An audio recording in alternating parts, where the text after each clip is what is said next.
Jimmy Butler returns to help the Warriors win a rock fight and go up 3-1, joining 4 other series. Are any of the teams with one win good enough to stage a comeback? The Cavs smash Heat culture. Is Cleveland the new team to beat? Is Heat culture dead? Will the Spurs pair Giannis or Kevin Durant with Wemby? That's all today on Locked On NBA.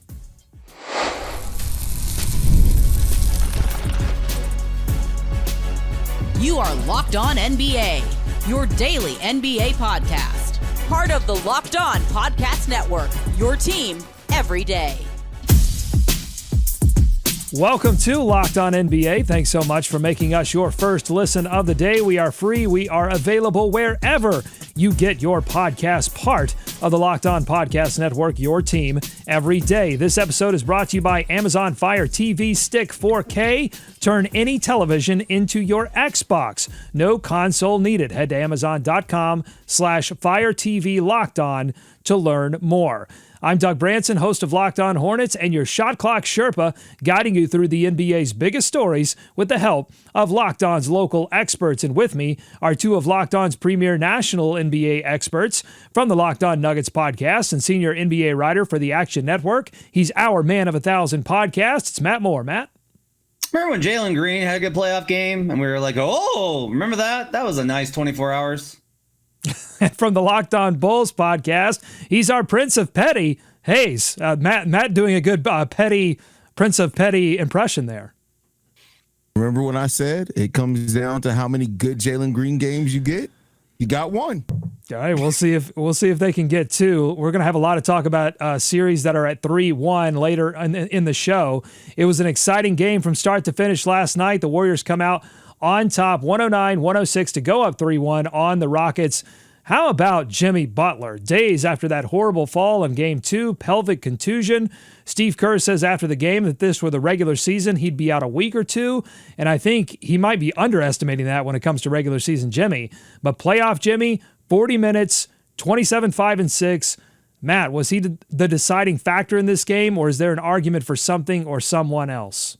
The rebound was huge, right? That late rebound that he grabbed was absolutely massive. And the scoring is good here. It's what you expect for a guy that you're paying the way that he is. But I think it's Brandin Podziemski, man. If you're going to, I'll continue to say this. If Brandin Podziemski is going to give them this kind of scoring, that just lifts the Warriors' ceiling to a much, much higher level because they don't have a lot of scoring behind the big 3. You don't really, you're getting some contributions from Buddy Hield. That won't last. But you're getting good contributions from Podziemski, and as long as he's doing that, you're going to be able to come out ahead in most of these games. You don't, with their defense, you don't need a lot of offense, but you need some offense, especially from the perimeter. So I would give Brandin Podziemski kind of the secret, sneaky MVP in this one. I think there's a lot of secret MVPs in this game because what the Golden State Warriors did is they completely got into the head of the Houston Rockets. I know we had the double tech situation, but then also the defense. Like there was just a lot of little things that the experience that the Golden State Warriors have that the Rockets just couldn't match up with. On top of the Rockets, like again, every time they need a big bucket, their offense becomes so simplistic because they don't have a go-to scorer yet, and it just keeps biting them in the butt when it comes down to it. So, Jimmy Butler is great and what he's able to do as a Warrior, and I don't mean the team Warrior, I mean as a Warrior when it comes to playoffs is great, but like Dre made some important plays this one.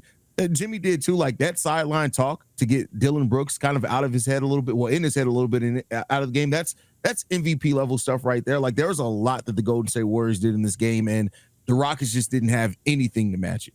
Hayes, allow me to be the generational hater that I am. Do you think the Warriors won this game, or do you think the Rockets lost this game?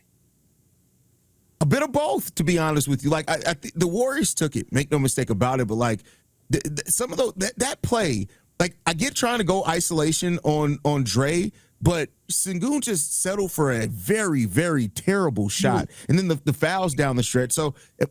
Let me answer your actual question. I'll say the Rockets lost this specific game more than the Warriors. Yeah, that's how I feel. Yeah. All right, let's keep the focus on the Houston Rockets then. Lots of missed free throws in this game, but also in this series. Lots of shenanigans from Dylan Brooks. He and Draymond were in a competition, it seemed like, for who could break their own team's back by getting ejected. Neither did, but there were also shenanigans from Tari Eason and Amin Thompson. I mentioned lots of missed free throws. The Rockets, they're certainly full of fight, Hayes, but are they a serious team? They're a serious regular season team. I mean, if they're serious to like go far and win a title, no, they're not that yet. I think it's been clear that their offense is too stagnant at times when they need it the most for them to be taken as a serious contender, especially in the Western Conference. They're going to have to either develop, find, or trade for a go-to scorer. I think once they get that, yeah, they'll be serious. But as it stands right now, no, they're not a serious contender. I like the edge that they play with. Like, I don't mind Dillon going back at Draymond. You can't be like, well, Dillon Brooks is ridiculous. Look at the nonsense Draymond pulls every single possession over and over and over again and gets away with it. So you can't really be like criticizing, Dillon, I think, for that and the way that the Rockets approach it. I don't mind you being the team that wants to get under the other team's skin. I think that's good. You need a leader that's going to be able to be like, all right, peel it back. We got to win this game. And late in this game, they were not serious. Just bad possession after bad possession, mistake after mistake, allowing offensive rebounds, fouls. The Dillon Brooks foul, good God. Come on, man. Come on. It's Jimmy Butler. Come on. And I really thought Ime Udoka has gotten his teeth kicked in this series by Steve Kerr. Like, this has been a coaching mismatch for a guy that everyone thinks is a really great coach in Ime Udoka, including myself. Like, he's done great work there in Houston, but Steve Kerr has just absolutely whipped him from every angle, I thought, in terms of rotations, changes. I think he's really beaten him soundly in the series from a coaching perspective. Matt, would you have left Steven Adams in the game when the Warriors went to the Hackett Adams strategy? Yeah, I think so. I think that the whole key here is that Houston needs to win with defense anyway. You need to be able to get the clutch rebound. You need to be able to get the clutch stops. And what? You need your offense to be better? Your offense is garbage no matter what. Your final possession was Alperen Şengün taking basically a 15-foot floater while trying to draw a foul over a defensive player of the year candidate. Like, your options were not good anyway. I definitely think that they should have just tried to live with Steven Adams with the Hackett Adams. Hayes, this game was exciting, but the number of reviews and the number of pauses in this game, I feel like this game took 3 hours. And again, I'm going to go back to something that I said in the Pistons controversy with the THJ foul that wasn't a foul that they said was a foul after the game. Like, how do we have this many reviews and all these pauses and we can't get the end of these games right? I mean, that goes back to what I said. I think every last game buzzer beater shot, whatever, should be reviewed for everything. Reviewed for if it got off in time, review it for fouls, review it for everything. As far as in this game, it was all. I think you said it earlier. It was almost like Dre, Dillon Brooks. They were almost like, hey, how much can we do until we're finally ejected in this game? That's really what it felt like down the stretch of this game. But also, just like, it's never going to happen. I just don't understand why it is. This has been like this since Dre came into the league. His rookie season, I remember this. He just gets the longest leash with the officials. Like, they just are always like, well, it's Draymond. Like, that's how they are. Well, it's Dre. You know how Draymond is. No, kick him out. What are you doing? He's constantly starting nonsense. He's kicking people. Good God. Just hold him to the same standards you hold everyone else to. It drives me nuts. And I love Draymond because of how he pushes the edge on these things. Like, he's one of the smartest and best basketball players I've ever seen. He also wants to be ejected. Oblige him. All right, well, there was no reviews necessary in the Cavs Heat game. The Cavs sweep the Heat with a 55-point win, ending the most lopsided series in NBA history. The Thunder and the Cavs, both number one seeds, both sweep, both had a 50-plus point win in that sweep. But with the way the Cavs swept, Hayes, are they the new team to beat in your mind? New? Were they not the team to beat before? No, Boston. I think most people would have put Boston and Thunder ahead of the Cavs. I'm just really being dramatic. But I mean, the way that they beat this Miami Heat team, like I could say that. I still give the credit to Boston. Boston's gone further. They've been together longer. But the Cavs, they're so dominant and so good that anybody who has them coming out the Eastern Conference, I can't knock it. I'm looking at a team that's been there before, and that's the only reason I'm putting them above the Cleveland Cavaliers right now. But what they did to this team is just, it was ugly. It was embarrassing, really. It's such confirmation bias, and it drives me nuts. But like, I'm victim of it too, because like Hayes mentioned, like, well, the Celtics have been there before. Yeah, they've been there a bunch of times, and they failed until last year when they faced 3 teams missing a rotation player. Which, by the way, this is 4 straight Eastern Conference series they've won when they knock off the Magic eventually, missing a starter with Jalen Suggs out. Could somebody please play the Celtics at full strength? But there is that part of me that's just like, yeah, the Celtics are probably going to win. And if you're asking me like why, I'm like, I don't really know.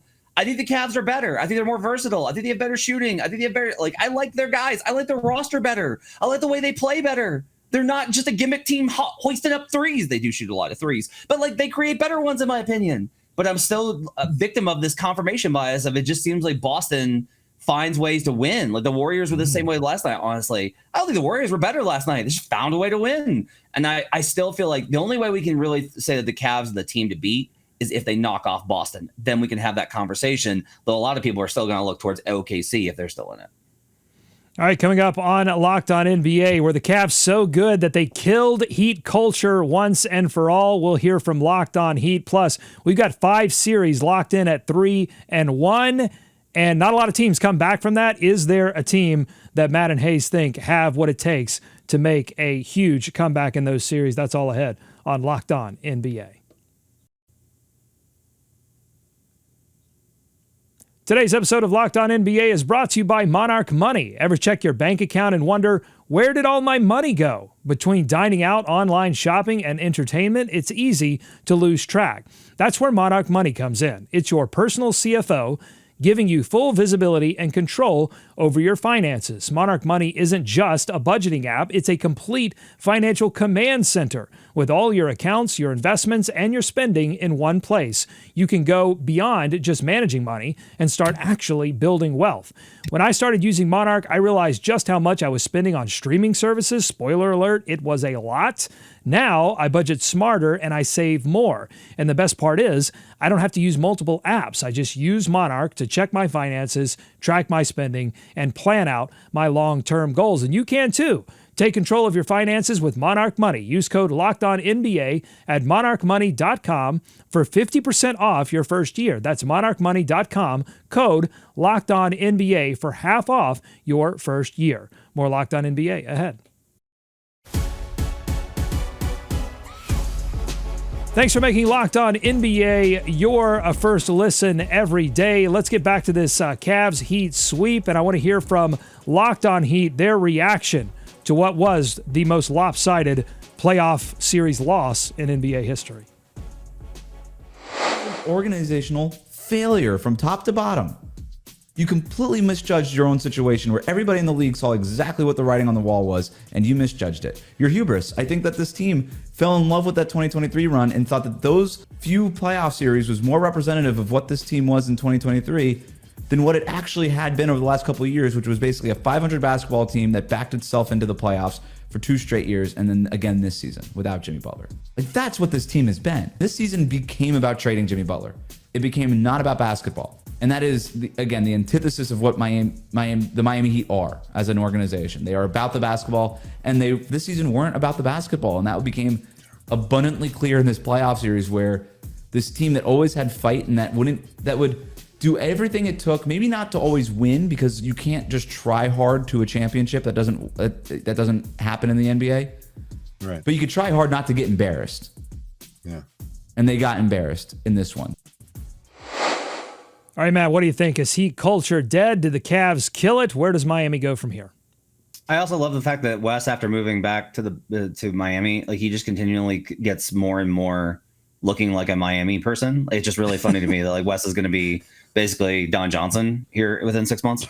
You can Google that if you're too young. I don't know where they go from here because they need a restart. Look at the history of this franchise. Everything that their success, all their titles were with Dwayne. All of them were with Dwayne Wade, right? LeBron might have been the best player in 12 and 13, but Wade was a key part of that team. Their finals run were Jimmy Butler. They built around that kind of player. You need that level of player. Bam's not it. We know Tyler's not it. Like Tyler's had a great season, but he's not it. You can put together another run where you can maybe scrape together a playoff bid and be competitive. But if you want to compete for championships, you got to have a guy at the top. They're going to go after Giannis. If they get him, great. I'm happy to be wrong. I don't see it happening. I don't know how if you're Giannis, you look at Miami and go, that's a better spot for me with the talent there. I just don't. They don't have enough shooting. I don't think Bam's good enough. I don't think Tyler's good enough. I just don't think it's good enough. So if they can pull it off, great. But otherwise, they really need to consider a total rebuild, Hayes, and just starting over from scratch, finally doing what Riley doesn't want to do and investing in the draft. The key point is what you made there last. Riley doesn't want to do it, so he culture's not dead, but it's dang sure on life support, right? And Riley's looking for somebody to breathe life into it, to bring heat culture back as soon as possible. Whether that's Giannis, whether that's KD or any other player, I'm sure that Pat Riley is going to be on the phones trying to bring somebody in here to resuscitate heat culture, but I think ultimately they're going to have to. You can only avoid it so long. If you get Giannis, great. If you're able to get a player in here, great. Doesn't seem likely. So a rebuild's coming, whether it's a year or two away, it's coming. And Miami Heat fans better get ready. All right, let's take a step back on round one of the NBA playoffs. We've got 2 sweeps, 1 series, Clippers-Nuggets knotted at 2-2. And the rest standing at 3-1, including Pacers-Bucks. Locked On Pacers and Bucks had a crossover episode out today, and neither host is ready to call it a wrap. Yes. Based off what we have seen from this team throughout this series so far, my confidence level in them being able to rattle off 3 straight wins, that's a bit more challenging because this is a very good Pacers team. I don't think it's over. You know, you just never know what circumstance can pop up or how a series can shift, and I think a lot of the 3-1 comebacks are in our lifetime because in the area of 3-point variance, like it's more plausible now. It's still challenging. The best stretch the Bucks had all series was Giannis, Dame, and 3 shooters in Game 3 in the second half.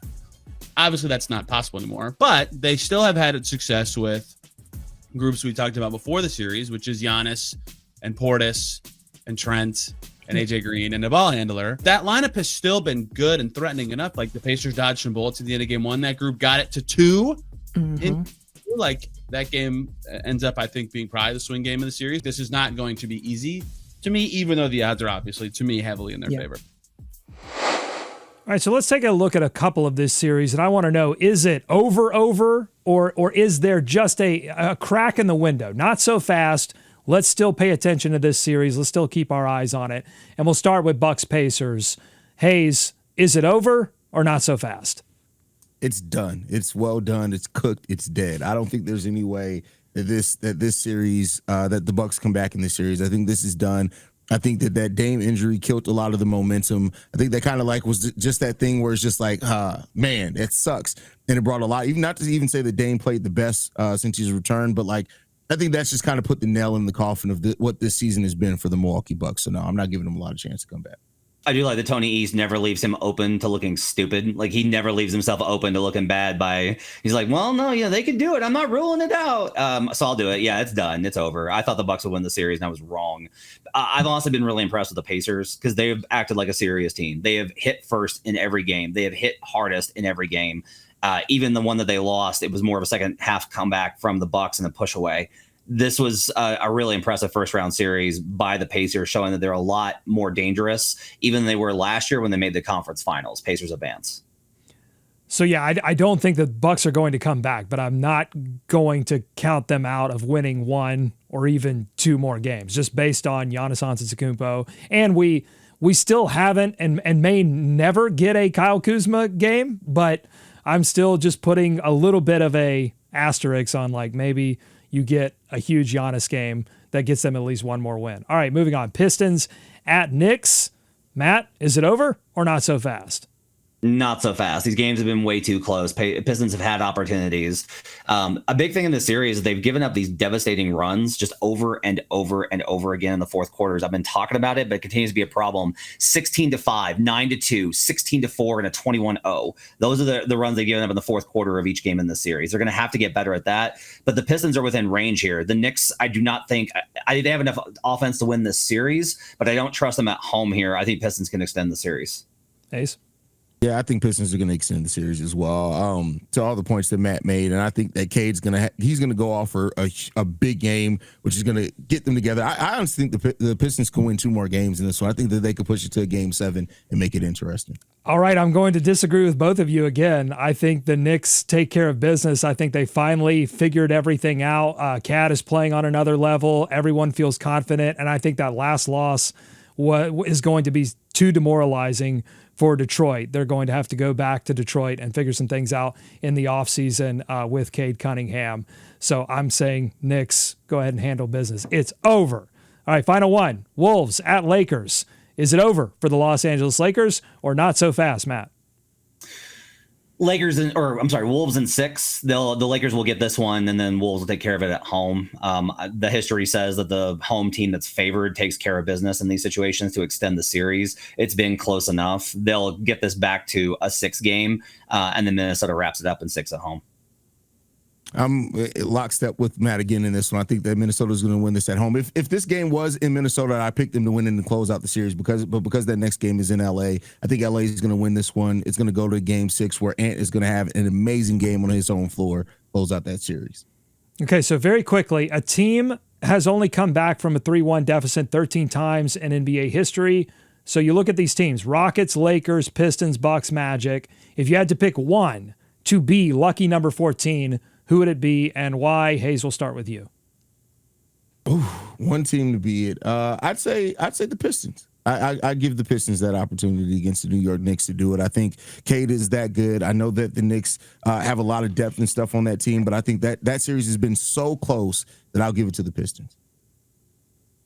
The interesting part about that number of comebacks from down 3-1 never been done in the first round. 59-0 teams are when they have home court. Sorry, 23-3 if they stole home court from the other team. So if you've had home court, you're looking good there, like the Knicks. I'm gonna say the Rockets. I'm sorry, I just don't believe in this Warriors team, and I'm just gonna keep betting against them and losing until they're in the finals. I just can't. Brandin Podziemski, Quentin Post, Buddy Hield. I can't get there, Doug. Rockets can get back in the series. That would be my pick too, because they had to have so much go right to get a 3-point win. And Jimmy Butler, as awesome as he was, also he was doing a lot of wincing, a lot of holding his back as he went back to the bench. And I just think there's still a big question mark about how effective he can continue to be. Like, great game, but how effective can he continue to be dealing with this injury? Let us know what you think on YouTube, youtube.com/@LockedOnNBA in the comments. Coming up on Locked On NBA, we've got some breaking news out of Sacramento and their head coaching situation, plus some rumors from Jake Fisher. We're going fishing from the Stein line on the possibility for San Antonio to add another superstar next to Victor Wembanyama. That's all coming up on Locked On NBA.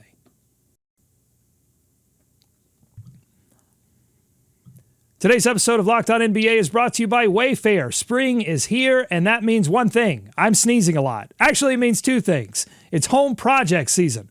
Whether you're refreshing a room or tackling a full renovation, Wayfair is the best-kept secret for all things home improvement.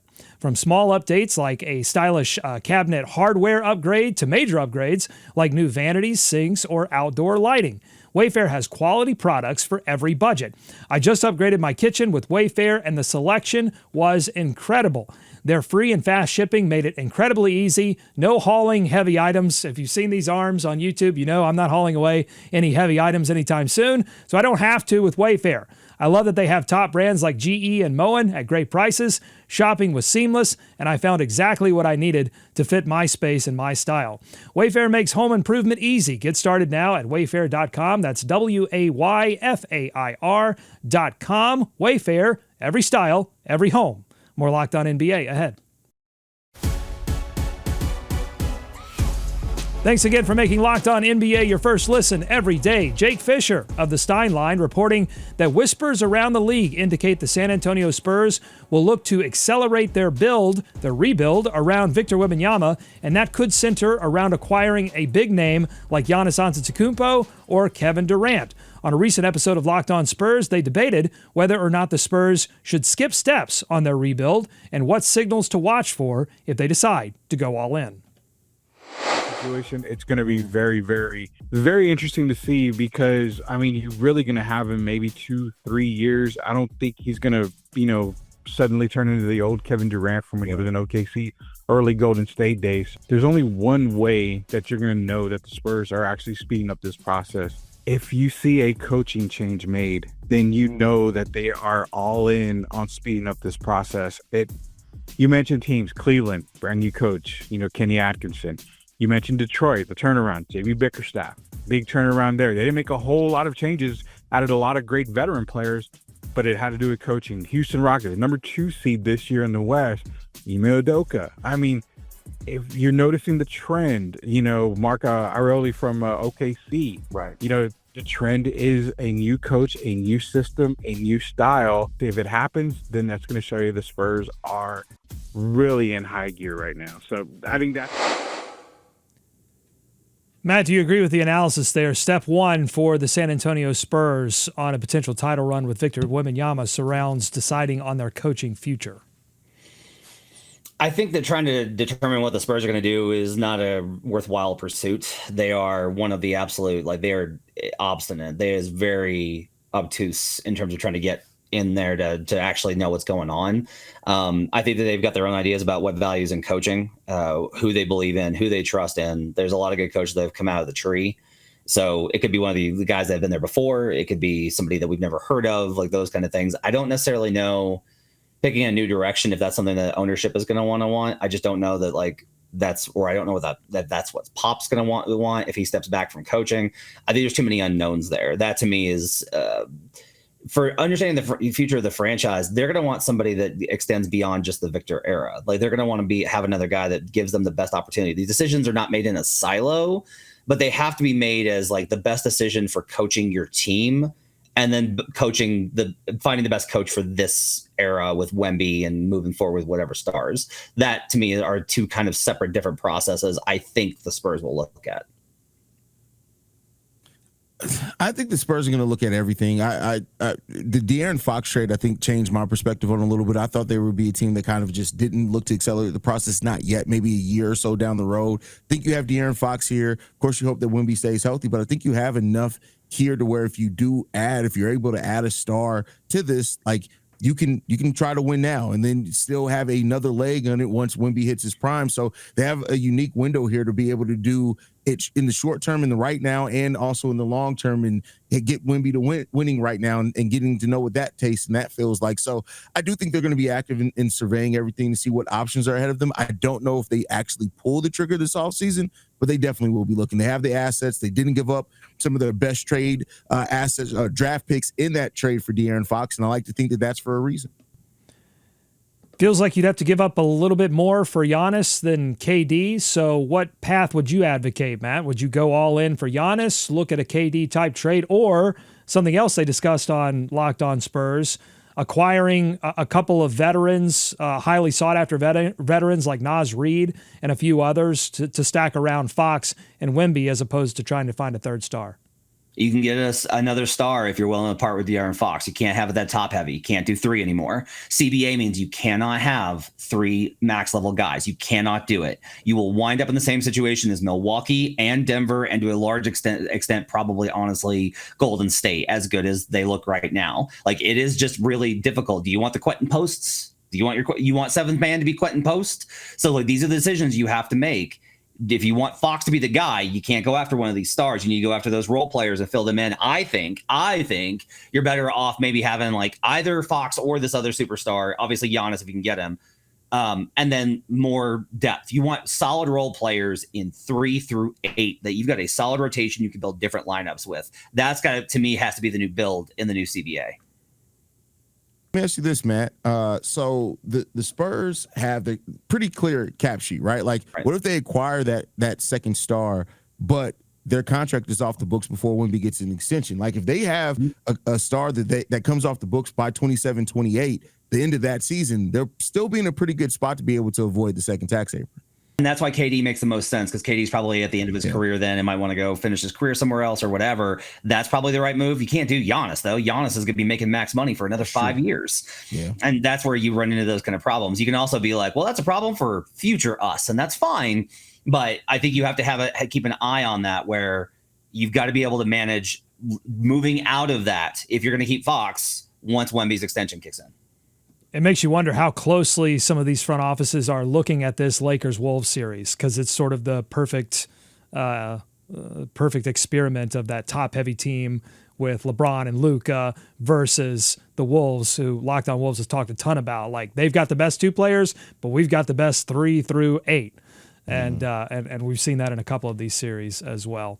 All right, final thing. We've got some breaking news out of Sacramento. Shams tweeting the Sacramento Kings and interim coach Doug Christie are finalizing a multi-year contract to make Christie the franchise's next head coach, sources tell ESPN. They also made a hire for their front office, a new GM, Scott Perry. Matt, your thoughts on changing the GM and keeping the interim head coach? I kind of still think that Monty got a bit of a raw deal here in Sacramento. He built a team that actually made the playoffs, and just things went a little bit awry in a number of ways. Perry's got a good reputation. There's been some ups, there's been some downs. I don't think it's a bad hire. Christie, I'm willing to be wrong. I'm skeptical. I did not see a lot from the Kings after the initial bump to be like, ooh, Doug Christie's really got him going now. It just seemed like, yeah, he's fine. And maybe that's enough for them. But I was unimpressed by Christie. I wasn't giving like a failing grade. I wasn't like, God, this guy's terrible. It's just like, all right, yeah, I guess he's fine. I don't really know how this moves the needle a lot for them. Hayes, they seem to be back very firmly in the middle. Yep, they're embracing being in that middle because like Doug's done okay, right? But there hasn't been anything in that to where I say that I've seen this has to be your coach of the future. But maybe they realize that they're about to be in a transition period where they're probably going to be selling off a lot of these pieces, which I wouldn't be surprised if next year at the trade deadline the Sacramento Kings turn into sellers trying to gain assets back. And if that ends up being the case, who your coach is, I won't say that it doesn't matter at that point, but that would make this decision make a little bit more sense in my opinion. I'm going to go ahead and draw up the playoff seedings for next year and just go ahead and put the Kings in the play-in tournament. We'll just put them in there, and we're good. Oh, yeah. I wanted to ask this at the top when we were talking about the Cavs sweep and the Thunder sweep of Memphis. Does those sweeps and how sweepy they were? I mean, they were the sweepiest of sweeps. Does it do anything for your opinion of the play-in tournament, or is this just, sort of randomness at work? No, we got like one great play-in tournament game. The thing about the play-in tournament is not the play-in tournament. The thing about the play-in tournament is that how it makes teams behave in the back half of the year. That's why it matters, because we had all these teams, like think about Clippers Warriors on that Sunday and how great of a game that was, battling to try and get out of the play-in tournament because of the risk that involves. It's absolutely worth it because of that function, but not because of what winds up happening with how these teams actually are once they get in. But most 1/8s are sweeps. Hayes? I think the play-in tournament's fine. Like, it is what it is. I think the biggest thing is that franchises can't allow the play-in to make them think that they're closer than what they are. And I am a fan of a franchise that has done that for 3 years in a row. So I definitely understand the pain there. So I think it's more so on the franchises realizing what they need to do to take it to the next step to avoid the play-in and not staying in the play-in like the Bulls, the Heat, and the Atlanta Hawks have done in the Eastern Conference for the last, basically since the existence of the play-in tournament. All right, if you like what you heard today, subscribe to Locked On NBA wherever you get podcasts, including YouTube. We're doing this every day. Thanks for making Locked On NBA your first listen. Make sure you're checking out Locked On NBA Game Night. It's on this feed or it's on this YouTube channel, and it recaps every single playoff game every night. Enjoy tonight's action. Be kind to each other. We'll see you right back here tomorrow on Locked On NBA.